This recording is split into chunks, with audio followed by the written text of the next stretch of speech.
भोजपुरी फिल्मों की शेरनी, नायिका और गायिका, जी हाँ, हम बात कर रहे हैं अक्षरा सिंह की। उन्होंने कहा है कि मैं उसके बिना मर सकती हूँ। अब आप लोग अक्षरा सिंह के फैन हैं तो अंदाज़ा लगाइए कि अक्षरा की जान आजकल किस में बसती है। वैसे पहले तो उनका नाम खेसारी लाल के साथ जोड़ा जाता था, लेकिन वह एक फिल्मी जोड़ी साबित हुई। उनका गहरा रिश्ता पवन सिंह के साथ था, लेकिन अब वहां से भी ब्रेकअप हो चुका है। फिर इनका नाम नायक और गायक रितेश पांडे के साथ जोड़ा गया, मगर यह भी एक पर्दे का रोमांस ही था। फिर वो कौन है जिसके लिए अक्षरा ऐसे स्टेटमेंट दे रही हैं? उलझ गए ना? चलिए हम आपकी उलझन को सुलझा देते हैं। अक्षरा है नंदन चाट और गोलगप्पे वाले की दीवानी। अक्षरा खुद बता रही हैं कि वो जब पटना जाती हैं तो इस दुकान पर ज़रूर जाती हैं।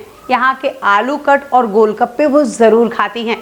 वो आगे कहती हैं कि मैं जानती हूँ कि ये सब खाना एक एक्ट्रेस के फिटनेस के लिए बिल्कुल ठीक नहीं है, लेकिन मैं मजबूर हूँ। अगर मैं आलू कट नहीं खाऊंगी तो मैं मर सकती हूँ। इतना ही नहीं, अक्षरा के फिल्मों के कई प्रोड्यूसर और डायरेक्टर ने कहा है कि अगर अक्षरा का कभी सेट पर मूड खराब हो, काम करने में बहुत मन ना लग रहा हो, तो उनका मूड अच्छा करने के लिए सबसे बढ़िया तरीका है उनके लिए गोलगप्पे यानी पानी पूरी मंगा दो। पानी पूरी को खाते ही अक्षरा का मूड बिल्कुल ठीक हो जाता है।